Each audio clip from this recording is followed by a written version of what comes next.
स्वादित चरण कमल चिन्ह मकरंदाय भक्त जनमानस निवासाय श्रीमते रामचंद्राय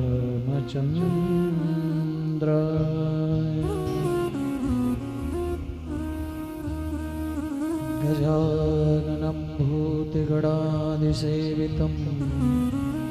कपीत्यजम्बो फलचार्वक्षणम् उमासुतं शोकविनाशकारकं नमामि विघ्नेश्वर बालपङ्कजम्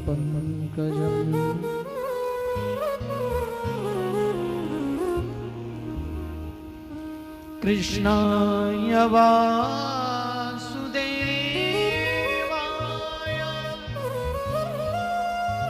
हरये परमात्मने प्रणतः क्लेशनाशाय श्रीगोविन्दाय नमो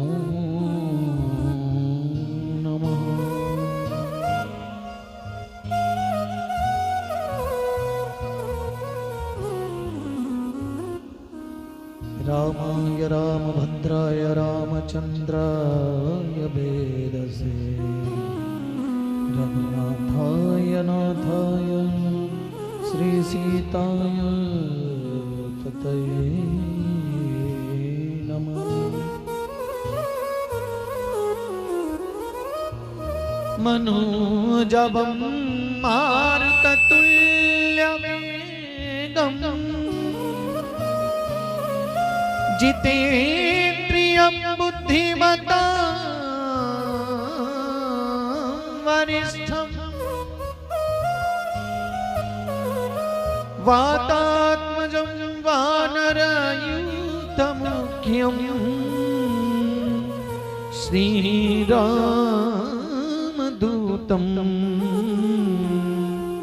शरणं प्रपद्ये।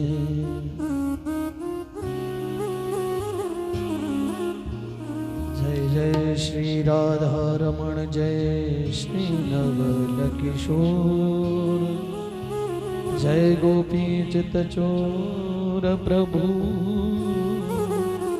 जय जय माखन चोर। सब द्वारन को छाड़ के आयु में तेरे द्वार हे वृषभानु की लाडली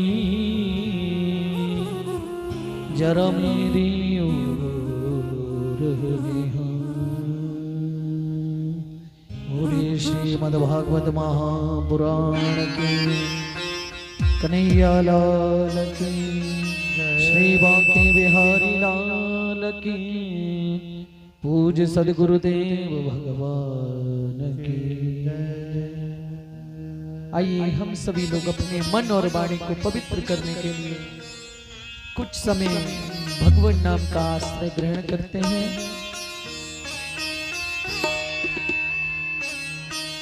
बोल हरि हरि हरि बोल केशव माधव गोविंद बोल हरि हरि हरि बोल केशव माधव। सभी लोग प्रेम से गाइए। बोल हरि हरि हरि बोल केशव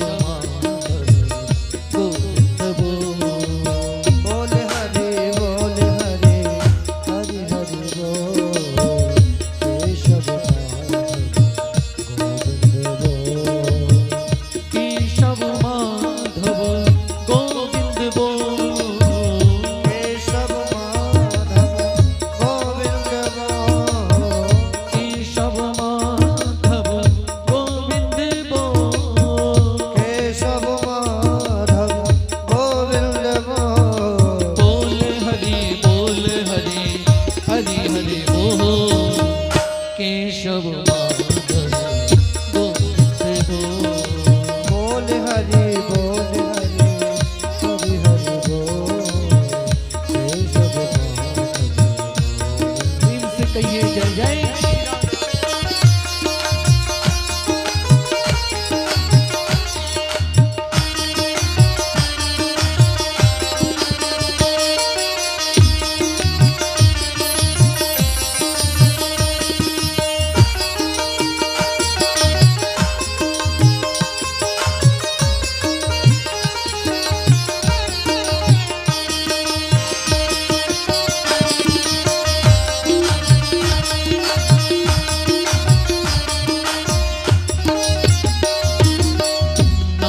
प्रभु का है सुखकारी पाप कटेंगे क्षण भारी।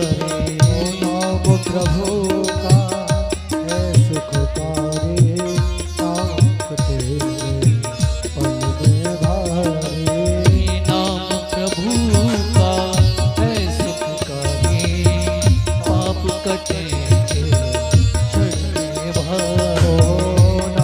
प्रभु का है सुखकारी पाप कटेंगे क्षण में भारी। ओ नाम का पीले अमृत घो।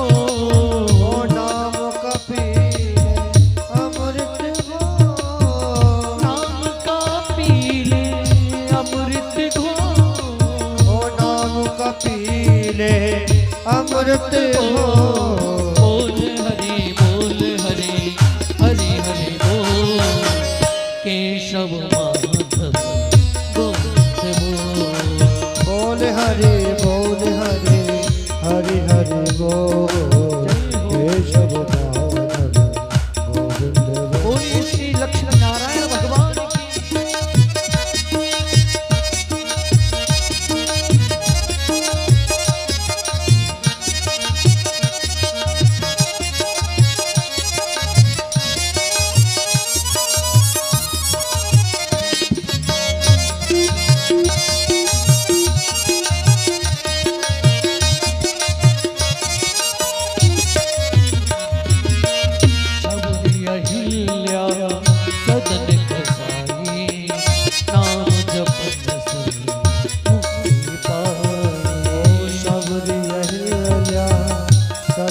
कसाई नाम जपत से मुक्ति पाई। शबरी अहिल्या सदन कसाई नाम जपत से मुक्ति पाई। ओ शबरी अहिल्या सदन कसाई नाम जपत से मुक्ति पाई। ओ नाम की महिमा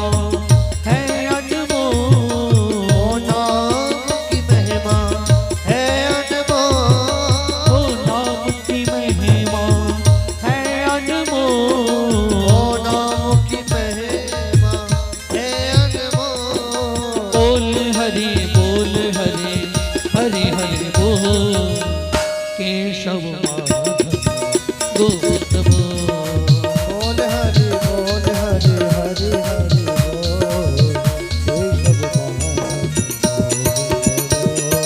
बोल हरि हरि हरि बोल केशव माधव गोविंद बोल हरि हरि हरि बोल केशव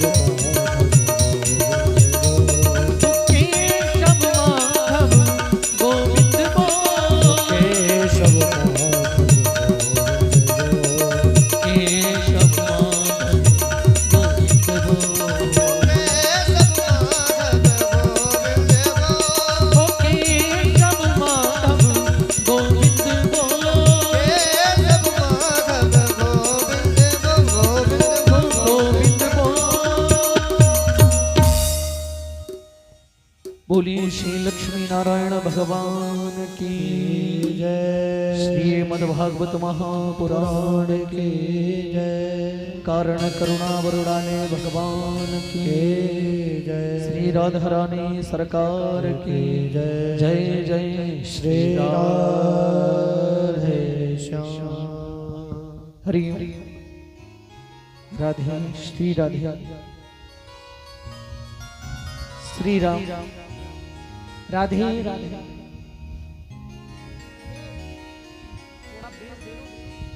फॉर्मेट में एक तो आवाज उड़ती है, उड़ जाती है, पता ही नहीं चलता आवाज के बाद। हरिओम श्री राधे।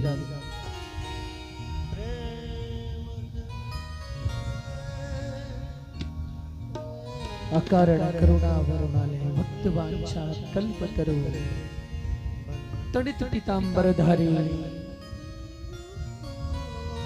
हमारे भगवान श्री कृष्ण की वांगमयी प्रतिमूर्ति, जिनके प्रत्येक अक्षर अक्षर में हमारे श्याम की श्यामलता समाई हुई है, उनके चरण कमलों में हम सभी लोग मिलकर के सादर प्रणाम निवेदित करते हैं।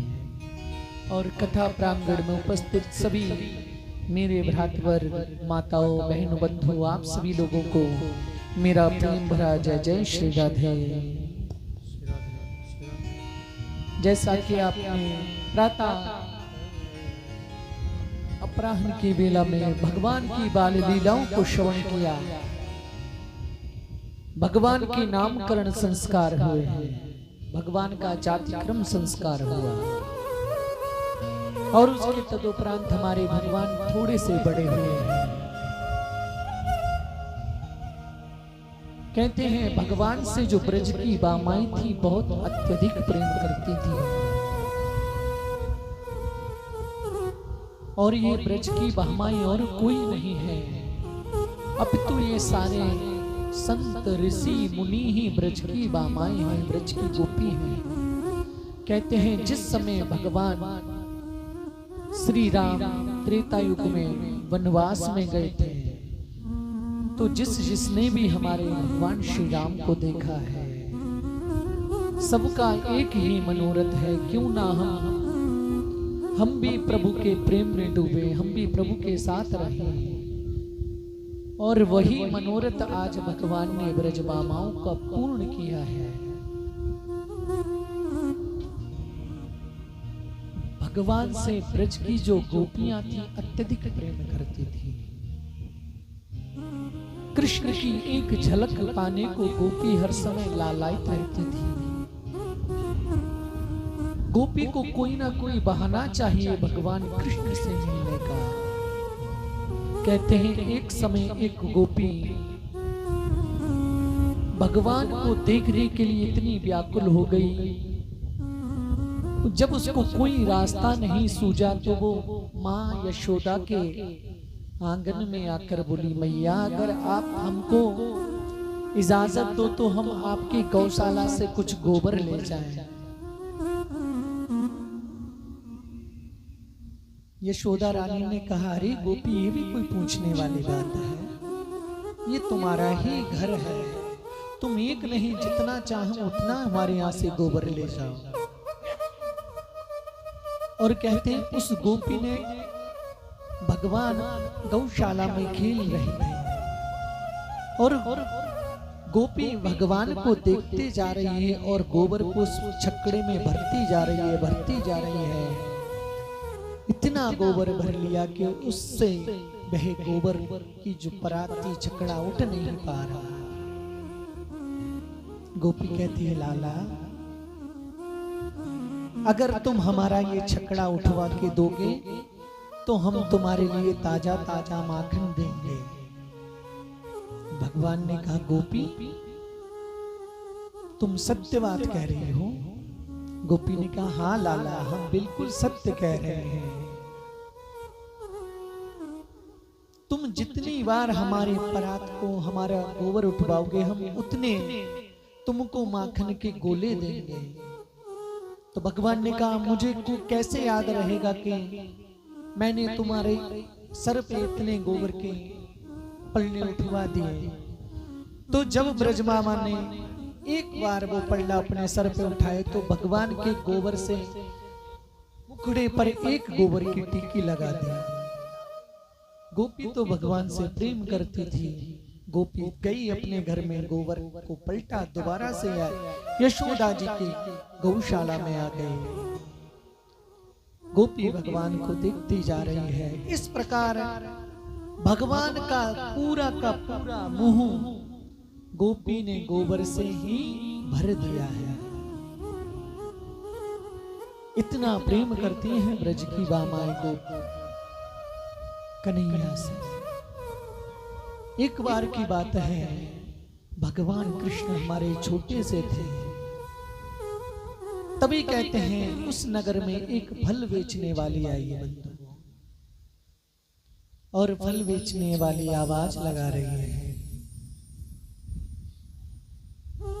गोकुल की जो भी फल बेचने वाली गोपी, चाहे कोई गोपी हो, कृष्ण से अत्यधिक प्रेम है।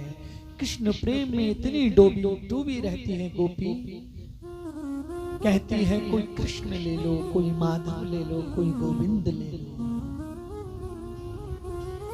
और फल बेचने वाली जैसे ही आई, उसने पूरे गोकुल में बेचा, लेकिन उसका फल किसी ने नहीं लिया।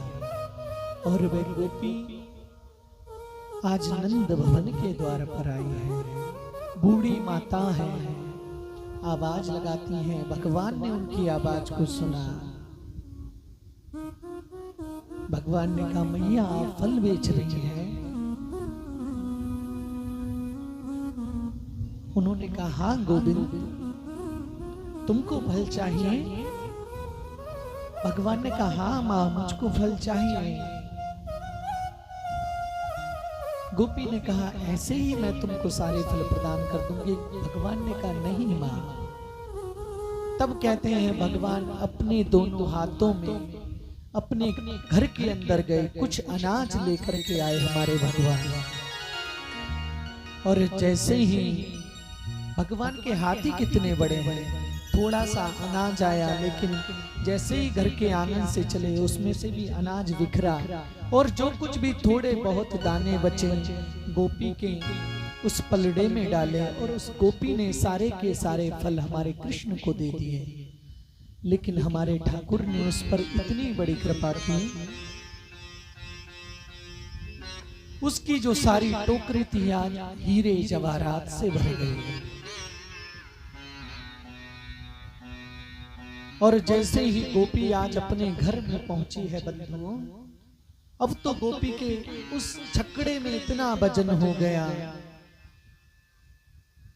गोपी जैसे ही घर गई, उसके पुत्र वधू और पुत्र ने कहा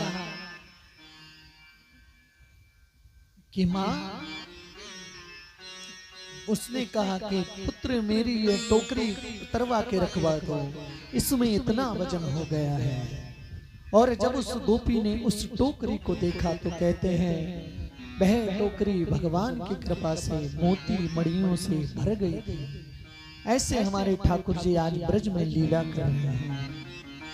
एक दिन हमारे भगवान ने सोचा, मैंने ब्रज का माखन बहुत खाया है, क्यों ना अब मैं इस ब्रज रज का भी कुछ आनंद लूं, क्योंकि ब्रज रज की बहुत बड़ी महिमा है बंधु। इस ब्रज की महिमा को कोई भी नहीं जान पाया है। अरे इस ब्रज की महिमा, ब्रज की मिट्टी में तो संत ऋषि महात्मा भी लोट लगाया करते हैं। हमारे ब्रज में एक स्थान है रमण रेती।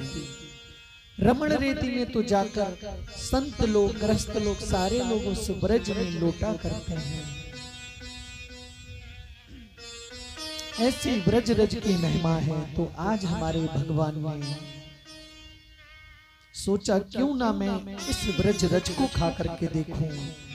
और कहते हैं क्रीड़ा करते करते एक पल भर में भगवान ने सबसे अपने आप को छुपाकर एक मिट्टी का ढेला अपने मुख में डाल लिया, और धीरे से उस ढेले को आज हमारे भगवान गटक गए हैं। तभी कहते हैं बलदाऊ भैया ने दूर से देख लिया, कृष्ण तुमने ब्रज रज को खाया है, अब मैं तुम्हारी शिकायत मां यशोदा से जाकर करूंगा। तब दाऊ जी आज भगवान कृष्ण को पकड़ करके ले गए हैं और मैया यशोदा से कहा, मैया देखो आज कन्हैया ने मिट्टी को खाया है। जैसे ही मैया ने सुना अरे कन्हैया ने मिट्टी खाई है, तो मैया ने सोचा अगर मैं आज इसको डांटूंगी नहीं, वैसे ही इसकी शिकायत मुझको बहुत मिलती है, अगर मैं आज इसको चिल्लाऊंगी नहीं तो आज तो इसने मिट्टी खाई है, कल इसकी अगर संगत बिगड़ गई, किसी तंबाकू खाने के वाले के साथ रह गया तो तंबाकू खाना सीख जाएगा। पुड़िया खाए वाले के साथ रहने लगा तो पुड़िया खाए वो सीख जाएगा। ऊट पटांग ना जाने ये गंदी गंदी हरकतें, इसमें आदतें पड़ जाएंगी। अगर मैं आज इसको छोड़ दूंगी तो यह उद्दंड हो जाएगा। तब आज मैया ने भगवान कृष्ण के कान को पकड़ा है और बोली, मैया सच बोल लाला, तूने क्या मिट्टी खाई है? भगवान ने कहा, मां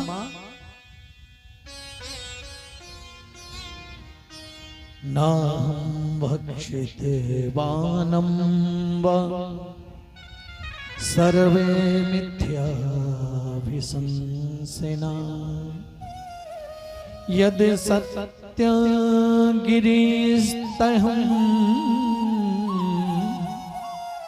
समक्षं पश्य मये मुखं यद सत्य गिरिस्तहं समक्षं पश्य मे मुखं। भगवान ने कहा, मैंने मिट्टी नहीं खाई है मैया। तो माँ ने कहा, अच्छा तो ये जितने भी सारे ग्वाल वाल हैं क्या झूठ बोल रहे हैं? तू ही एक राजा हरिश्चंद्र की सच्ची औलाद है। मैंने, भगवान कहते हैं, मैया मैंने नेको माटी ना खाई, फिर मैं तो को विश्वास करने के लिए मैं अपना मुखड़ो खोलूं का? माँ मैं अपना मुंह खोलूं? माँ ने कहा, हाँ यदि लाला तूने मिट्टी नहीं खाई है तो तू अपना ये मुखड़ा मुझको खोल के दिखा। चल तू अपना ये मुखड़ा मुझको खोल कर दिखा। अब प्रभु ने सोचा, अगर मेरे मुख में माटी है और मैया के हाथ में सांटी है, मैया देखते ही सांटी मारवेगी, सो मुख खुल तो ही आज माँ के लिए आज भगवान ने अपने मुखड़े में सारा ब्रह्मांड का दर्शन करा दिया। और उधर सूरदास जी ने इतना सुंदर भाव गाया है।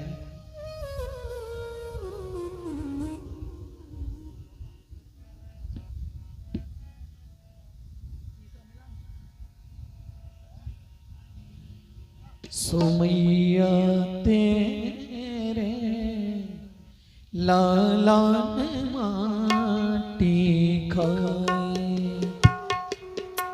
तेरे लाला ने माटी खाई, यशोदा सुन माई, तेरे लाला ने माटी खाई, यशोदा सुन माई, तेरे लाला ने माटी खाई, यशोदा सुन माई। एक बड़ो माटी को ढेलो, एक बड़ो माटी को ढेलो, तुरत श्याम ने मुख में मेलो, तुरत श्याम रे मुख में मेलो, भूयान गटक गटक गटकाई, यान गटक गटक गटकाई, यशोदा सुन माई, ओ तेरे लाला ने माटी खाई, यशोदा सुन सुन माई।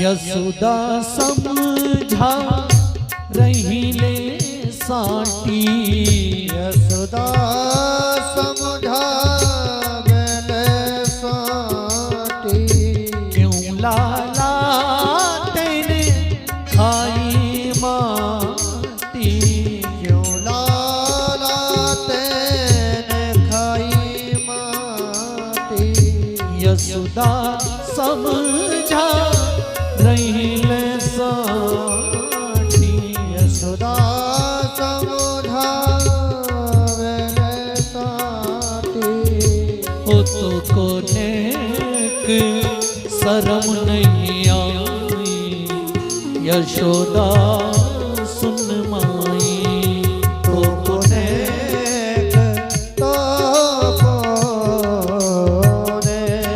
तो कोनेक शर्म न आई, यशोदा सुन माई।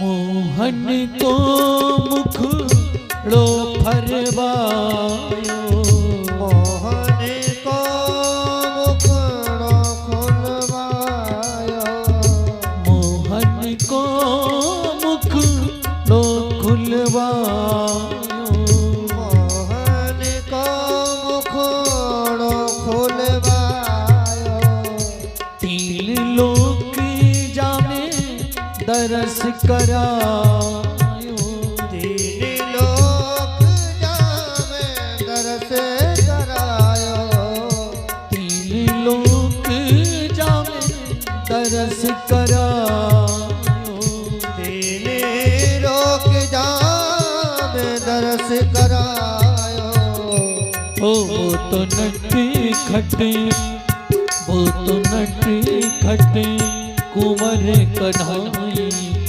यशोदा सुन माई, ओ तेरे लाला ने माटी खाई, यशोदा सुन माई, यशोदा सुन माई, यशोदा सुन माई। आज जैसे ही भगवान का आज माँ यशोदा ने मुखड़ा खुलवाया, तो आज भगवान ने पूरे ब्रह्मांड का दर्शन आज अपनी मैया को करा दिया। अब तो जैसे ही माँ यशोदा ने भगवान के मुख में सारे पर्वत, पहाड़, नदियां, गोकुल, जो कुछ भी ब्रह्मांड में था सब कुछ दिखने लगा। अब तो यशोदा मैया अपनी आंखों को बार बार मीड़ने लगी, कह रही मेरे लाला के मुख में ये नदी, पहाड़, झरने कहां से आ गए? लगता है मेरो लाला साक्षात नारायण है। अगर वास्तव में ये भगवान है तो मैं यह कोई सपना तो नहीं देख रही हूं, या ये काऊ देवता की कोई माया है। अब तो माँ यशोदा की बुद्धि भ्रम में पड़ गई है। तब आज यशोदा मैया स्तुति कर रही है, स्तुति कर जाए, स्तुति कर जाए भय माना, जगत पिता में सुत कर जाना। जैसे ही नारायण समझकर आज भगवान को प्रणाम किया है, तो भगवान को लगा मेरी इस माधुर्य लीला में यह ऐश्वर्य कहां से आ गया। और जैसे ही भगवान ने मुंह बंद करके, भगवान तुरंत मैया से हंस करके बोले, मैया अब सच्ची सच्ची बोल, तो कुछ दिखाई दे रहे हो का? अब तो यशोदा मैया पुनः अपनी आंखों को मीड़ती हैं, भगवान के मुख में देखती हैं। आज भगवान ने जो अपनी माया थी उसको तुरंत समेट लिया। अब तो कन्हैया जोर जोर से ताली बजाकर हंसने लगे। लग रहा है मैया तेरी आंखों में मोतिया बिंद हो गया, क्योंकि तेरी उम्र काफी हो गई है। तुझको ना जाने क्या क्या मेरे मुखड़े में दिखने लगता है। अरे मैया मेरे मुखड़े में कछु नहीं है, ये सब तेरी बाबरी आंखन की बीमारी है मैया। जितनी भी सारी भगवान की जो महिमा थी सब भगवान ने मैया यशोदा को बुला दी। सारी भगवत्ता को बुलाकर आज मां ने कन्हैया को पुनः अपने हृदय से लगा लिया। श्री सुखदेव जी कहते हैं ये नंद और यशोदा पूर्व जन्म में द्रोण और धरा नाम के वसु थे, जिन्होंने भगवान की घोर तपस्या की। तब भगवान ने इनको वरदान दिया कि मैं आपको दिव्य वात्सल्य सुख प्रदान करूंगा। और पुनः एक दिन की बात सुनिए।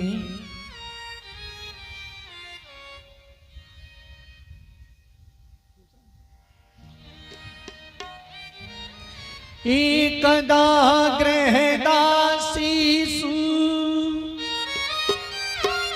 यशोदा नंद गेनी।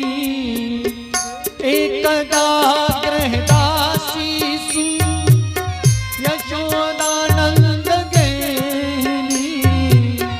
कर्मांतर नियुक्तासु कर्मांतर नियुक्तासु निर्ममन्त स्वयं दधे। निर्ममन्त स्वयं दधे। श्री कृष्ण शरणं मम। श्री कृष्ण शरणं मम। श्री कृष्ण शरणं मम। श्री कृष्ण शरणं मम। श्री कृष्ण शरणं मम। श्री कृष्ण शरणं मम। श्री कृष्ण शरणं नमः। श्री कृष्ण शरणं नमः। कहते हैं दीपावली का सुंदर दिन आ गया। मैया को घर में बहुत सारे कार्य थे बंधु, लेकिन मैया के यहाँ दास दासियों की बिल्कुल भी कमी नहीं थी। मैया के यहाँ पर काम करने वाले बहुत थे, लेकिन दास दासियों को मैया ने बाहर बिठा दिया, अन्य कामों में लगा दिया और अपने लाला के लिए, अपने कृष्ण के लिए, कन्हैया के लिए आज मैया स्वयं दधी का मंथन कर रही है। और जैसे मैया दधी का मंथन कर रही है, सुंदर सुंदर पदावलियां मैया गा रही है भगवान की। उन पदों को मैया गुनगुना रही है, मन ही मन सोते हुए कृष्ण को निहार रही है, लाला की उन बाल लीलाओं का स्मरण कर रही है। आज यशोदा मैया मनसा वाचा कर्मणा तीनों प्रकार से आज भगवान की भक्ति कर रही है। और जैसे ही माँ देखती है मेरो लाला सो रहे हैं, मेरो लाला कितना प्यारो है,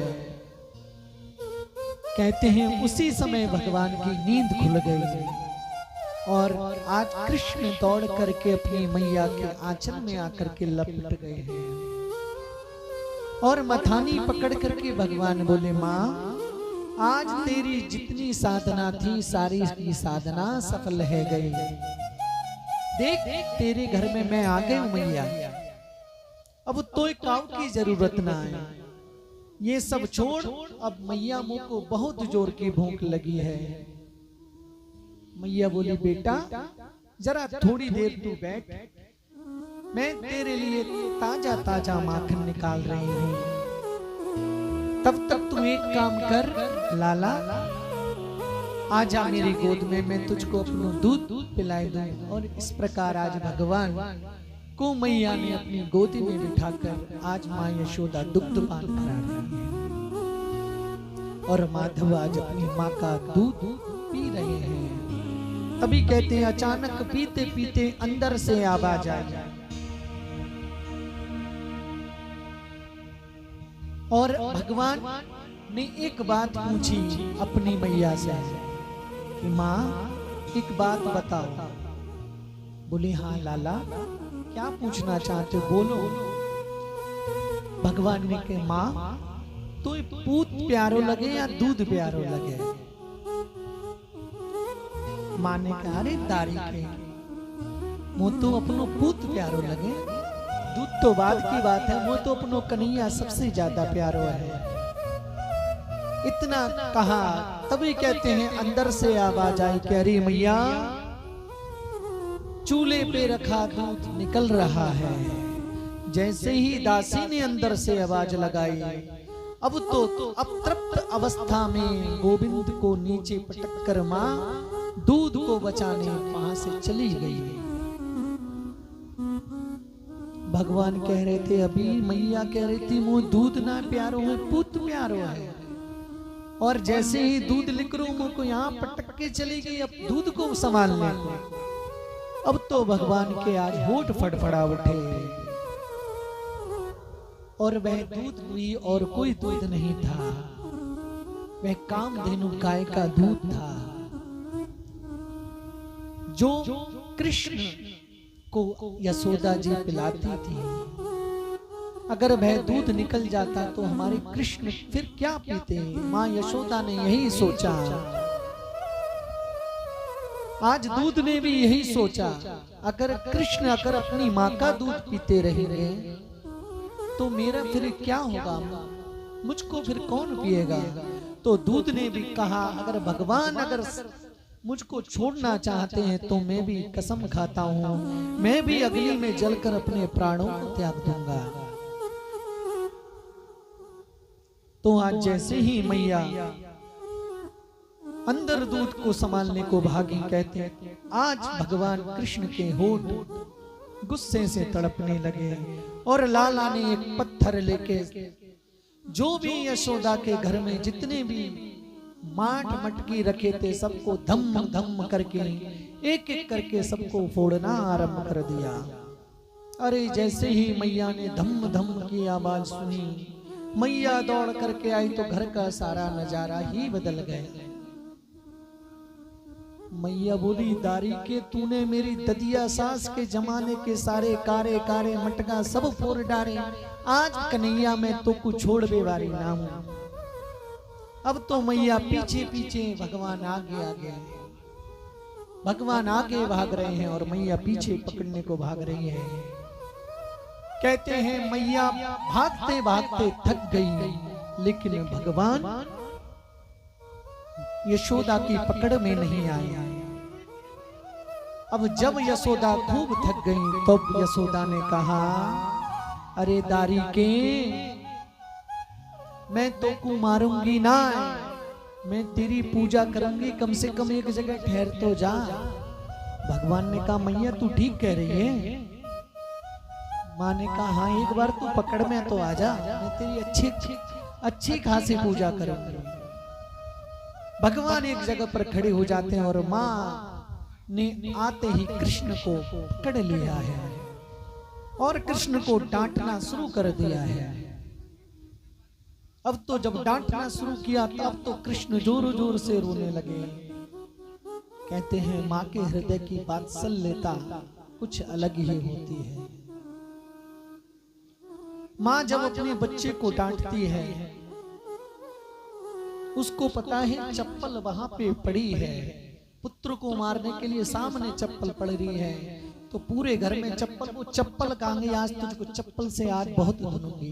चप्पल सामने पड़ी है, लेकिन मैया के हृदय में जो करुणा है वो प्रेम है। माँ जैसा प्रेम तो किसी के हृदय में है ही नहीं बंधु। अगर संसार में अगर माँ ना होती तो इस जमाने में ममता की कोई कीमत ही नहीं होती। माँ जैसा गुरु इस संसार में कोई नहीं है। माँ अपने बच्चे से जितना प्रेम करती है बंधु उतना कोई प्रेम नहीं करता। और जमाने में ममता की अरे कीमत कीमत न होती अगर माना होती, अगर माना होती। अरे 9 मास अपने गर्भ में छिपाया, लगा करके सीने से आंचल पिलाया। 9 मास अपने गर्भ में छिपाया, लगा कर कलेजे से आंचल पिलाया। गीले में सोती खुद सूखे में सुलाती, गीले में सोती खुद सूखे में सुलाते। अगर माना होती, अगर माना होती, जमाने में ममता की कीमत न होती। अगर माना होती, अगर माना होती। इस प्रकार माँ का ऋण तो बंधु कोई चुका ही नहीं सकता। माँ की ममता है ही ऐसी। आज जैसे ही लाला ने रोना प्रारंभ किया, आज मैया के हृदय में जो करुणा थी वो जाग गई। माँ ने कहा, लेकिन लाला को मारूंगी नहीं, लेकिन इसको दंड में अवश्य दूंगी, क्योंकि अगर इसको दंड नहीं दूंगी तो ना जाने ये कितना उद्दंड हो जाएगा। अब तो भगवान को माँ ने एक रस्सी से बांधना चाहा। जैसे ही रस्सी से आज बांध रही है मैया, 2 अंगुल आज वह रस्सी छोटी पड़ जाती है। एक एक करके मैया रस्सियां जोड़ती गई। कहते हैं रस्सी 2 अंगुल छोटी पड़ती गई। घर की जितनी भी सारी रस्सियां थी वो सारी रस्सियां छोटी पड़ गई, लेकिन कन्हैया को बंधन में आज यशोदा नहीं बांध पाई है। अब तो यशोदा का जितना भी श्रृंगार था सब बिखर गया। मैया पसीने में लथपथ हो गई है। जब मैया को पसीने में लथपथ होते हुए देखा है तो भगवान के हृदय में करुणा जागृत हो गई है। जो 2 अंगुल का अभाव था भगवान की कृपा से वह पूर्ण हो गया। और वह 2 अंगुल की क्या कमी थी बंधु? कहते हैं भक्तों का परिश्रम और भगवान की कृपा।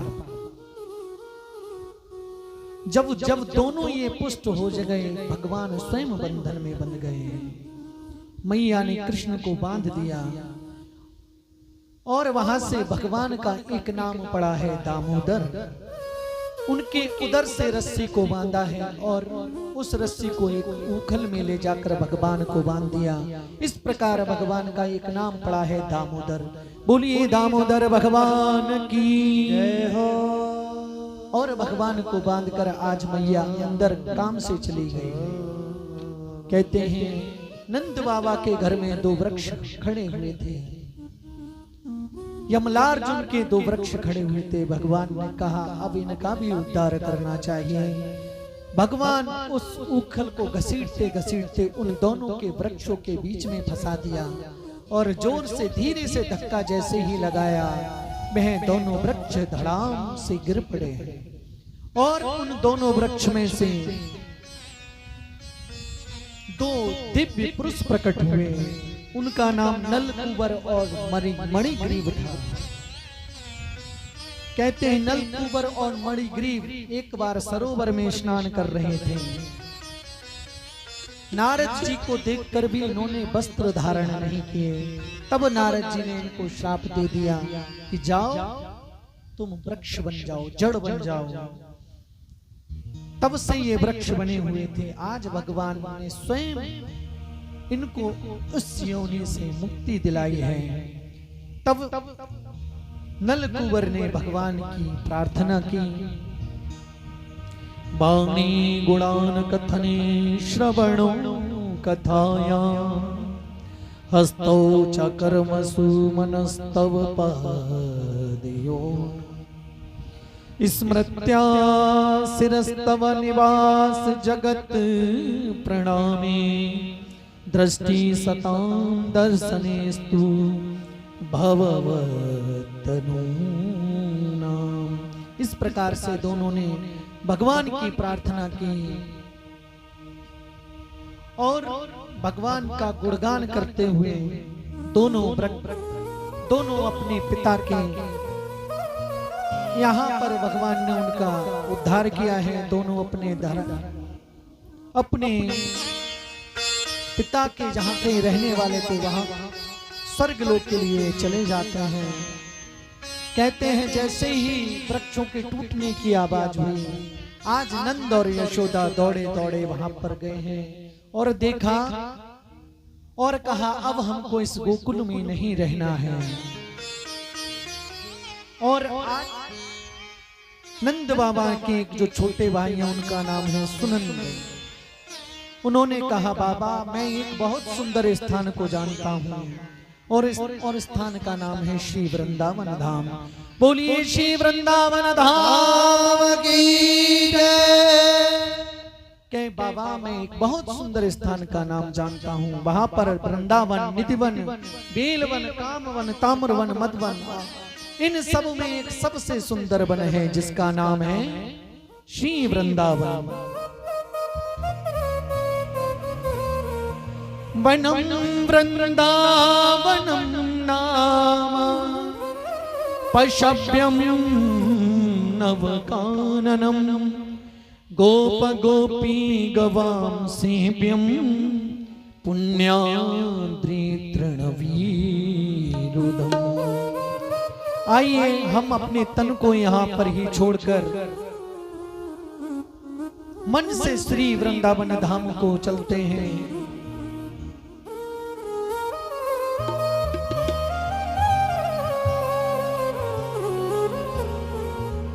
और सभी लोग प्रेम से गाएंगे।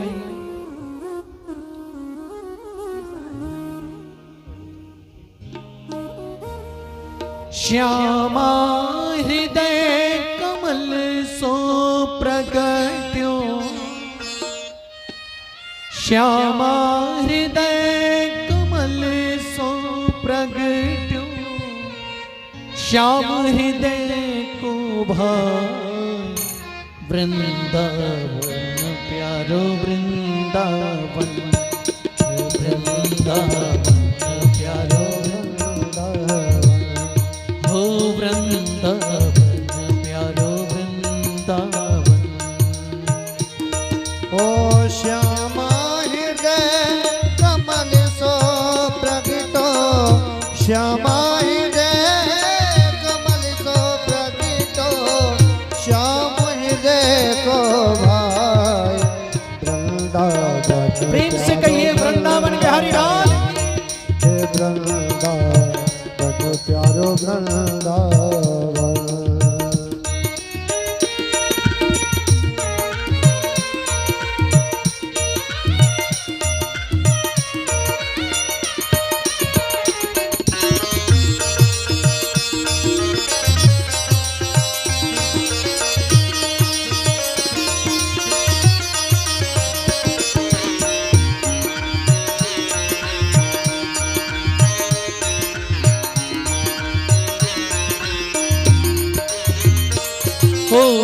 सब सुख सागर रूप जागर रहे वृंदावन धाम।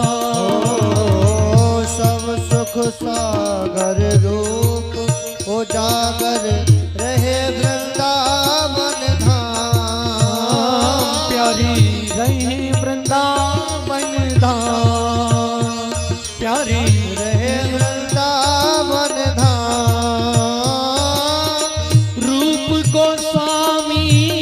प्रगट कियो जहाँ, रूप गोस्वामी प्रगट कियो जहाँ, रूप गोस्वामी प्रगट कियो जहाँ, रूप गोस्वामी प्रगट प्रकट कियो जहाँ गोविंद रूप निधान वृंदावन प्यारो वृंदावन हे वृंदावन प्यारो वृंदावन हो वृंदावन प्यारो वृंदावन वृंदावन प्यारो वृंदावन श्री वृंदावन बिहारी लाल की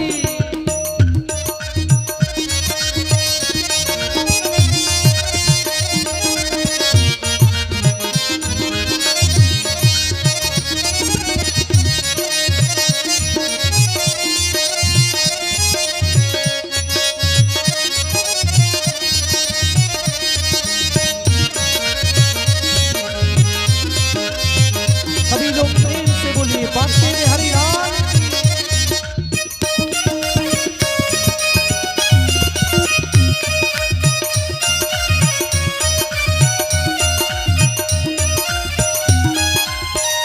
विहरत निस दिन कुंज गलन में ब्रज जन मन सुख धाम विहरत निस दिन कुंज गलिन में ब्रज जन मन सुख धाम प्यारी ब्रज जन मन सुख धाम प्यारे ब्रज जन मन सुख धाम मदन मोहन को रूप निरख के मदन मोहन को रूप निरख के मदन मोहन को रूप निरख के मदन मोहन को रूप निरख के सनातन बल बन जाए वृंदावन प्यारो वृंदावन ओ वृंदावन प्यारो वृंदावन ओ वृंदावन प्यारो वृंदावन श्यामा हृदय कमल सो प्रगट्यो श्यामा हृदय कमल सो प्रगटो श्यामा हृदय कमल सो प्रगट्यो श्यामा हृदय कमल सो प्रगटो श्याम हृदय को भाई वृंदावन प्यारो वृंदावन ओ वृंदावन प्यारो वृंदावन हो वृंदावन प्यारो वृंदावन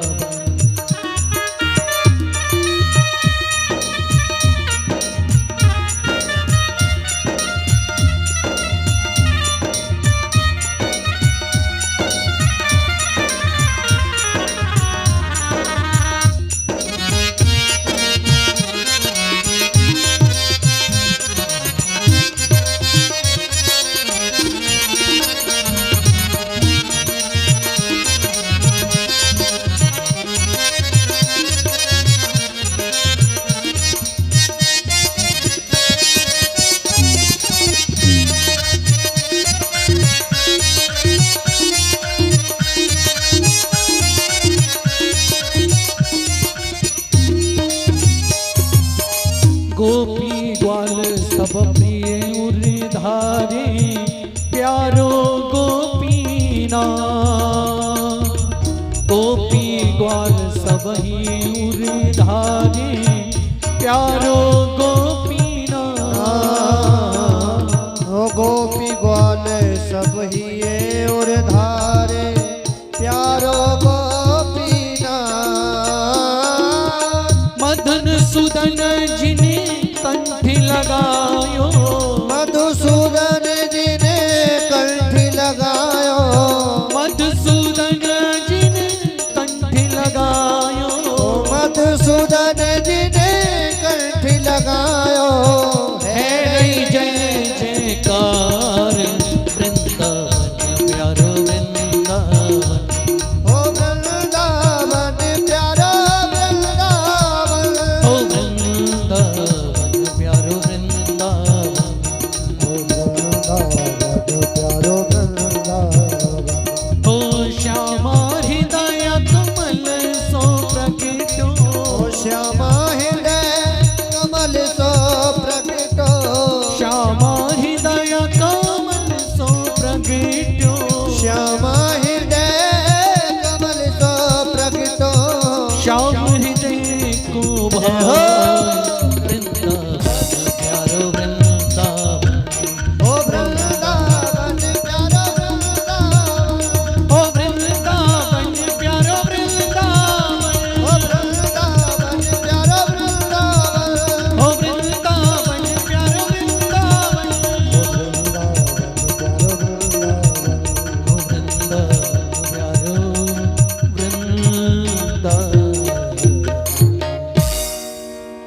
श्यामा हृदय कमल सो प्रगट्यो श्यामा हृदय कमल सो प्रगटो श्याम हृदय को वृंदावन प्यारो वृंदावन हे वृंदावन प्यारो वृंदावन प्रेम की पिपास देख देख निज प्रेमियों को प्रेम का समुद्र सीमा तोड़ के बहाया है भावुक रसीले जन निराश नहीं होंगे अब कामना की पूर्ति हेतु कल्प तरु लगाया है कामना की पूर्ति हेतु कल्प तरु लगाया है चिंतामणि जनित चारु चादर बिछिया भांति प्रतिभांति कुंज कुंज से सजाया है भारत का भूषण तिलक तीनों लोकों का भक्तों के हेतु वासु वृंदावन बनाया भक्तों के हेतु वासु वृंदावन बसाया है वासु वृंदावन बसाया है। इस प्रकार आज वृंदावन की महिमा को सभी ने गाया है। मीराबाई ने तो यहाँ तक गाया आली रे मोहि लागे वृंदावन को।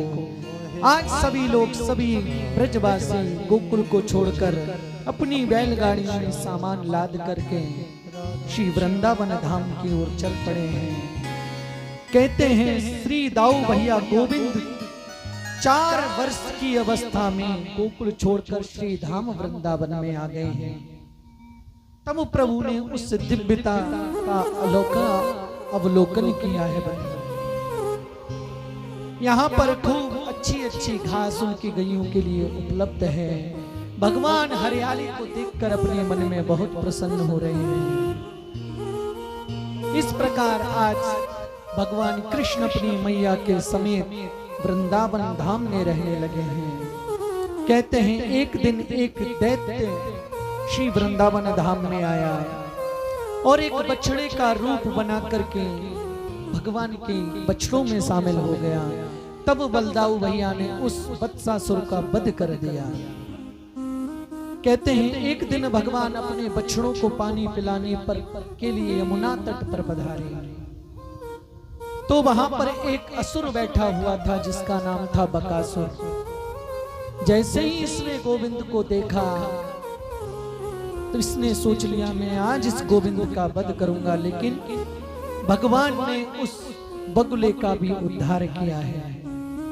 इस प्रकार आज भगवान वृंदावन में अनेक लीलाओं को कर रहे हैं। कहते हैं भगवान ने एक दिन एक अघासुर नाम के दैत्य को मारा, लेकिन अघासुर के दैत्य की कथा ग्वाल वालों ने अपने घर जाकर 1 वर्ष के बाद बताई।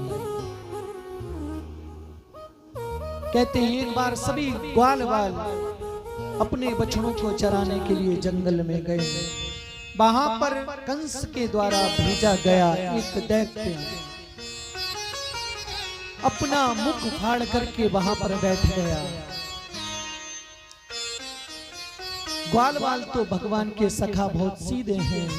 ग्वाल वालों ने देखा अरे भैया ये कितनी सुंदर गुफा है। सारे ग्वाल वाल उस अघासुर के मुंह में जाने लगे। भगवान ने कहा बहुत रोकने का प्रयास किया, अरे ग्वाल वालों यह कोई गुफा नहीं है, लेकिन सारे ग्वाल वाल आज उस अघासुर के पेट में चले गए हैं। तब भगवान ने कहा अब मुझको इनको बचाने को जाना ही होगा, क्योंकि ये सब मेरे ही आश्रित हैं, मेरे ही भक्त हैं। तब भगवान भी उस अघासुर के पेट में पहुंच गए हैं। और जैसे ही भगवान उसके पेट में गए, उस अघासुर ने अपना मुख बंद किया है। तब भगवान ने अपनी शरीर के अंदर इतना ताप प्रकट किया है और भगवान उस ताप के द्वारा उस अघासुर के पेट को फाड़कर अपने सभी सखाओं को वापस बाहर लेकर के आए हैं।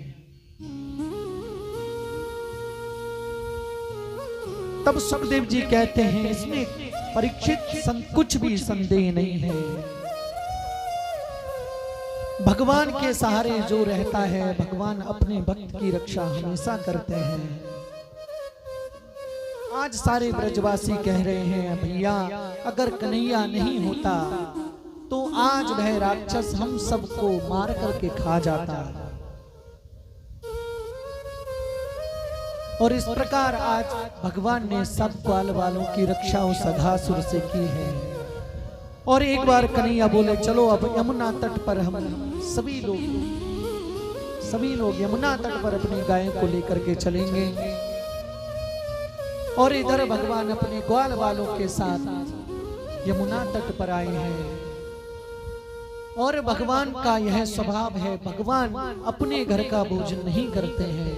भगवान के सखा जो कुछ भी अपने घर से लेकर के आते हैं, भगवान उन सभी के टिफिन में से जो कुछ भी होता है सबके घर का भोजन ग्रहण करते हैं। लेकिन भगवान का एक सखा है, उसका नाम है श्री दामा। श्री दामा घर से बहुत ही गरीब है बंधु।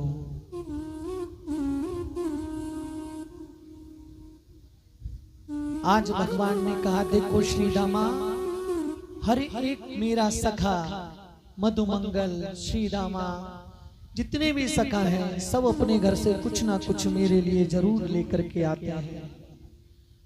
आज हम तुमसे कहते हैं मधुमंगल, हमने सबके घर का भोजन किया है, आज तुम्हारी बारी है।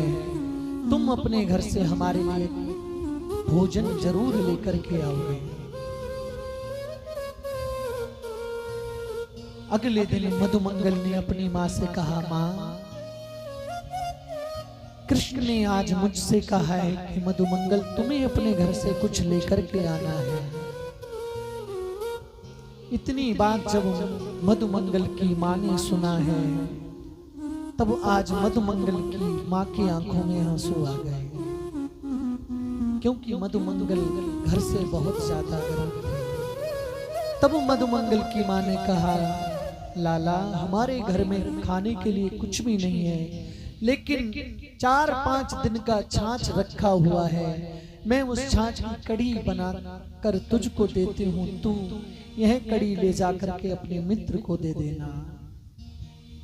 और आज मधुमंगल की माँ ने आज उस छाछ की कड़ी बनाई।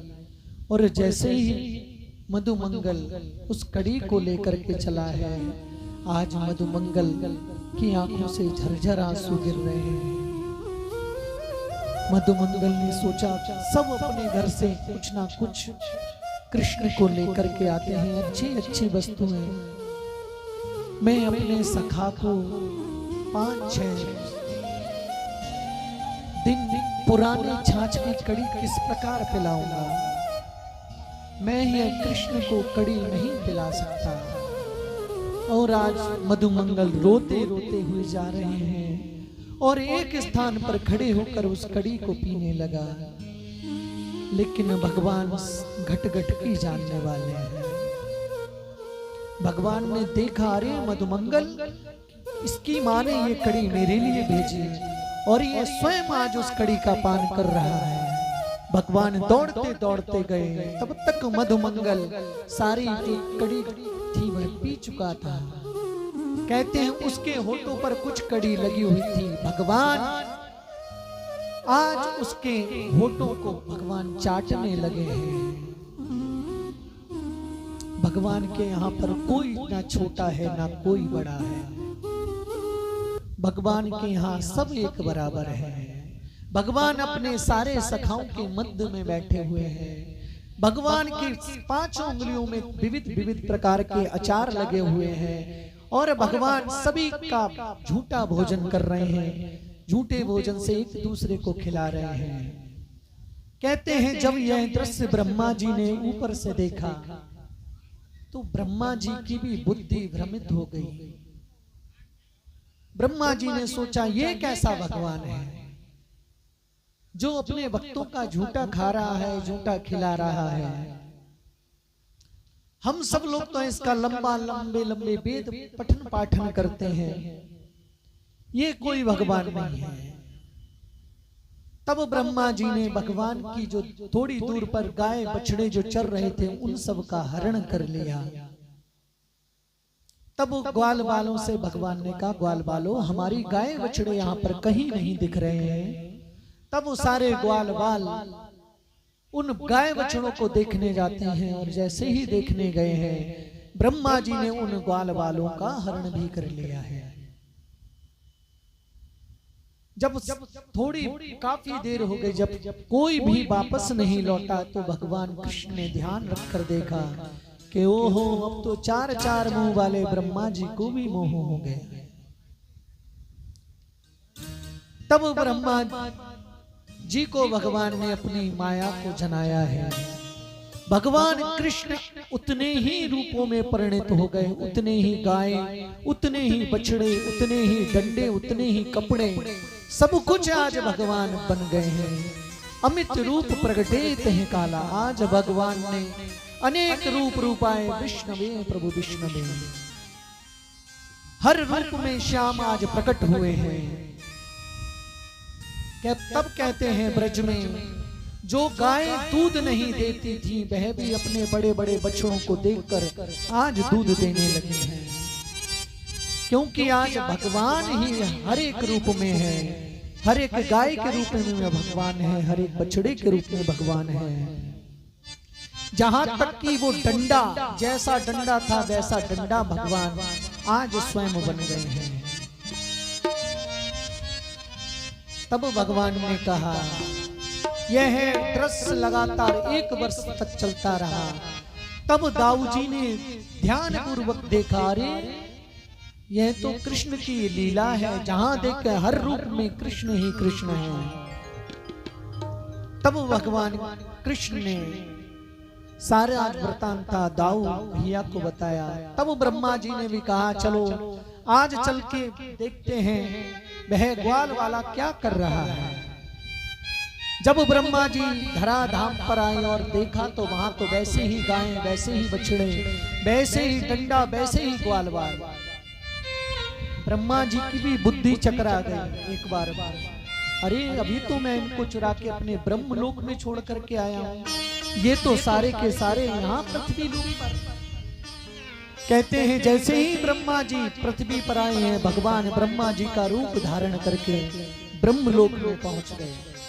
और ब्रह्मा जी ने भगवान ने द्वारपालों को आदेश दिया कि हे द्वारपालों, देखो आजकल नकली ब्रह्मा बहुत घूम रहे हैं। अगर कोई नकली ब्रह्मा तुम्हें मिल जाए तो 2-4 उसको आराम से लगा देना।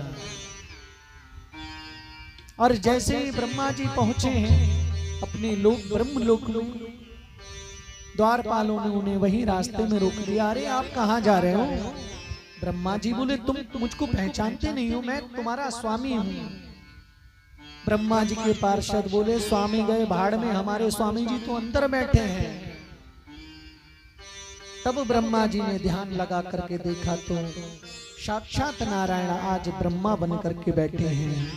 तब ब्रह्मा जी ने भगवान की प्रार्थना की और ब्रह्मा जी आज नारायण से भगवान से प्रार्थना कर रहे हैं। तब माया बस फिर भुलाना, तब माया बस भुलाना, तब माया बस फिर भुलाना, तब माया बस फिर भुलावा, ताते में नहीं प्रभु पहचाना,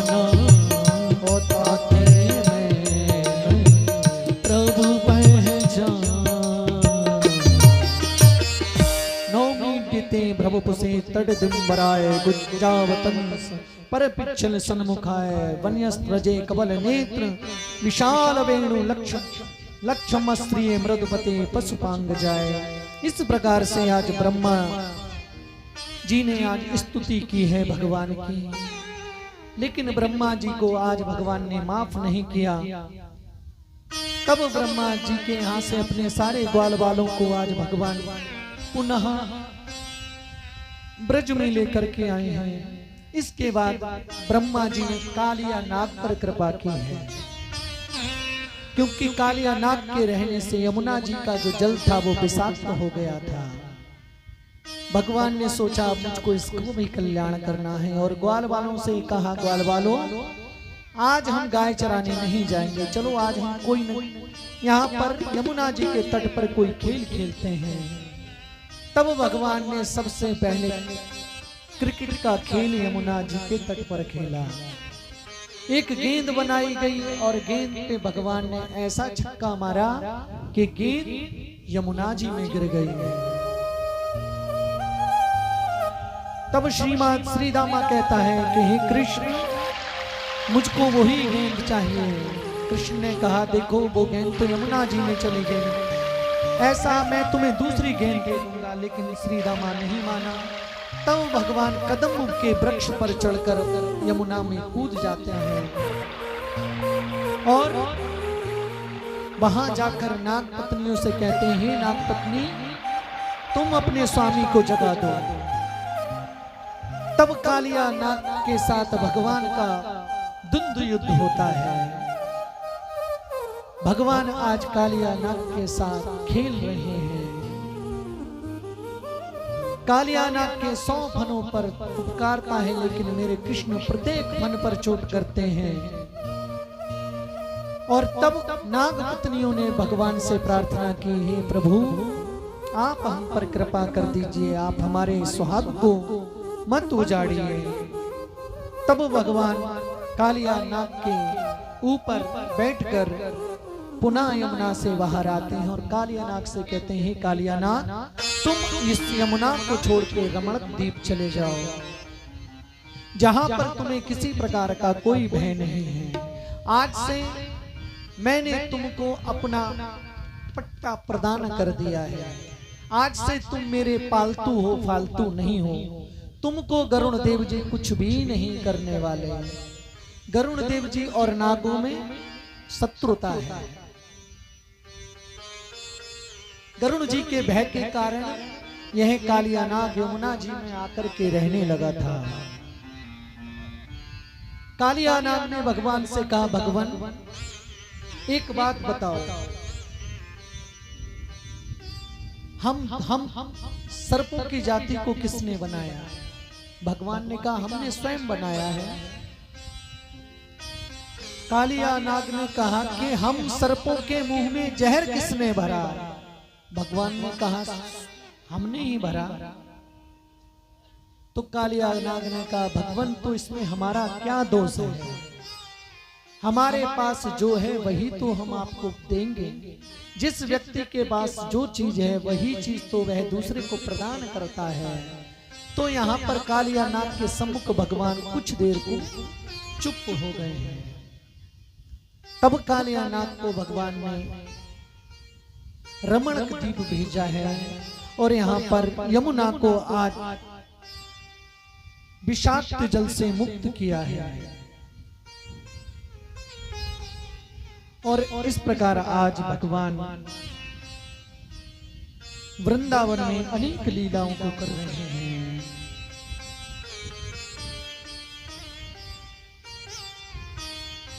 एक समय की बात है, शरद ऋतु का समय था। बरसात के बाद शरद ऋतु आती है।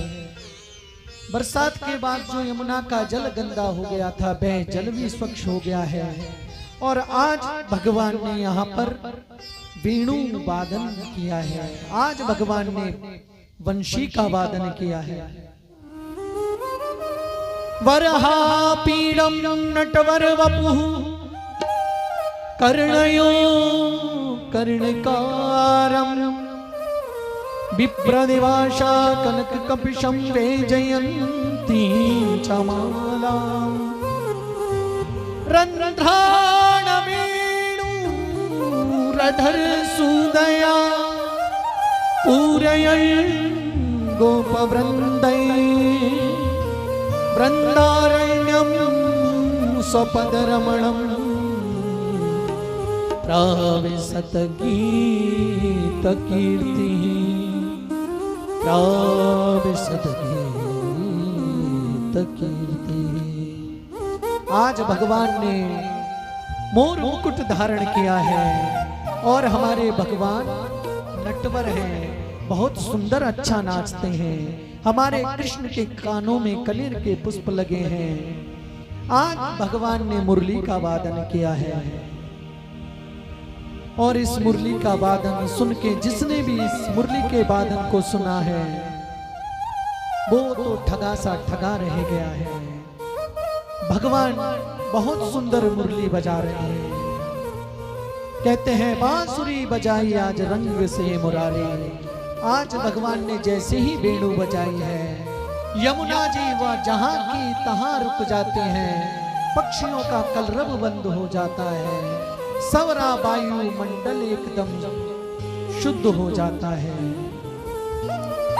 इस प्रकार गोपियों ने भगवान की वेणु की महिमा को बहुत गाया है। इसके बाद शरद के बाद हेमंत ऋतु आती। हेमंत ऋतु में सारी गोपियां कात्यायनी मां की पूजा प्रारंभ करती हैं।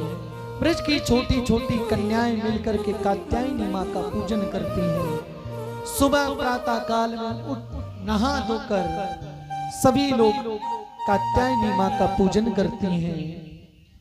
कहते हैं जिस कन्या का अगर विवाह नहीं हो रहा हो वो हेमंत ऋतु में अगर इस मंत्र का पाठ करती है तो उसका विवाह शीघ्र अतिशीघ्र अच्छे सुवर से हो जल्दी हो जाता है। कात्यायनी महामाये महायोगिन्यधीश्वरी कात्यायनी महामाये महायोगिन्यधीश्वरी नंद गोपसुतं देवीं नंद गोपसुतं देवीं पति में कुरुते नमः पति में कुरुते नमः पति में कुरुते नमः। इस प्रकार सारी गोपियां कात्यायनी मैया का पूजन करती। लेकिन गोपियां एक बहुत भारी भूल करती।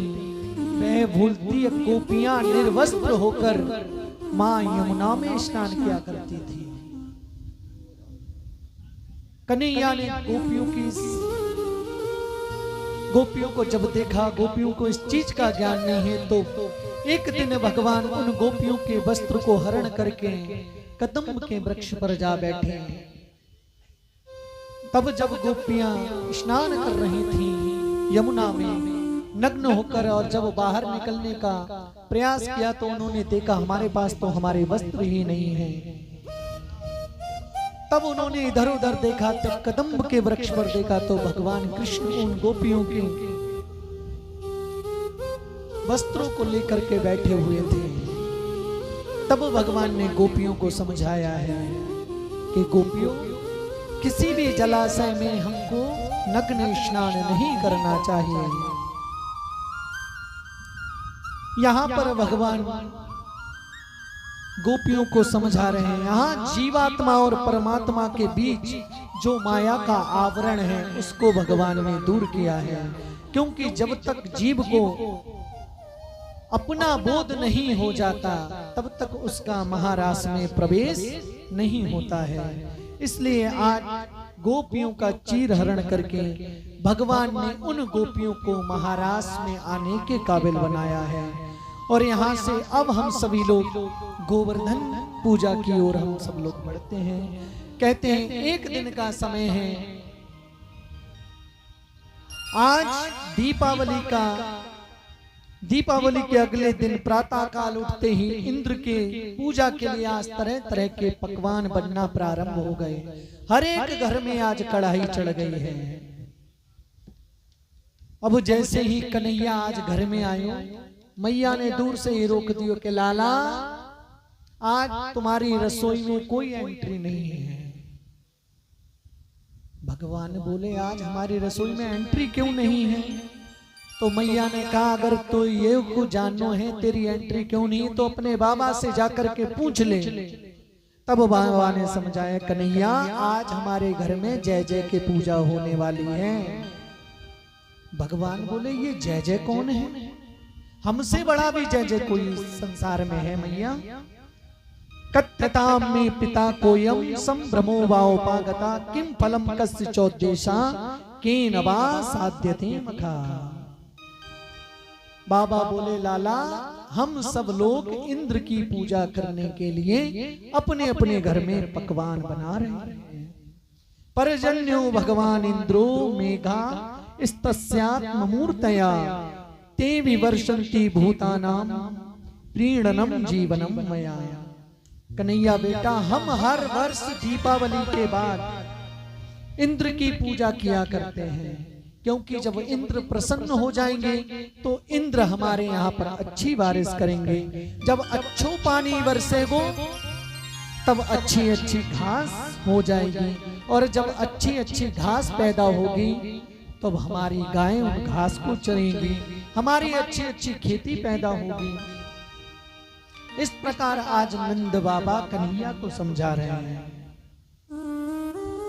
अब 7 वर्ष के हमारे भगवान कृष्ण, आज भगवान ने कहा बाबा ये इंद्र पानी बरसाने वाला होता कौन है बाबा? आधे ग्वाल बाल अगर पूजा कर दें जाकी और आधे ग्वाल बाल अगर इंद्र की पूजा ना करें तो क्या इंद्रदेव उन्हीं ग्वाल बालों के यहाँ बारिश करेगा जहां पर इनकी पूजा हुई है, और उन ग्वाल बालों के यहाँ बारिश नहीं करेंगे जहां इंद्र की पूजा नहीं हुई है। अब जैसे ही भगवान की वाणी को सुना अब तो बाबा भी चक्कर में पड़ गए। है तो जो 7 वर्ष को ने कुछ छोरा, लेकिन बात बहुत टेढ़ी मेढ़ी करें। मोह जैसे बुड्ढे की खोपड़ी गर्म है गई, अब मैं जासे का तर्क वितर्क करूं। कन्हैया बोले बाबा मैं बहुत बड़े बड़े महात्मन को संग किया है और सबने एक ही बात कही है, कर्मणा जायते जंतु कर्मणेव विलीयते सुखम दुःखम भयं क्षेमं कर्मणेव विपद्यते। कर्मणा जायते जंतु कर्मणेव विलीयते सुखम दुःखम भयं क्षेमं कर्मणेव विपद्यते। श्री कृष्ण शरणं मम, श्री कृष्ण शरणं मम, श्री कृष्ण शरणं मम, श्री कृष्ण शरणं मम। भगवान कह रहे हैं प्राणी जैसा कर्म करता है वैसा ही उसको फल भगवान अवश्य देते हैं। ये इंद्र कौन हो गया हमको फल प्रदान करने वाला? भगवान कहते हैं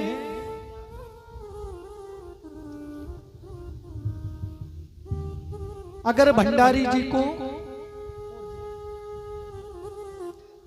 जी को हम जैसा सामान देंगे वैसा ही भंडारी जी हमको रसोई बना करके देंगे। ऐसे ही बाबा जीव जैसा कर्म करता है वैसा ही परमात्मा उसको फल प्रदान करता है। तब नंद बाबा बोले लाला मेरी तो कछु समझ में ना आ रहा है, अब बता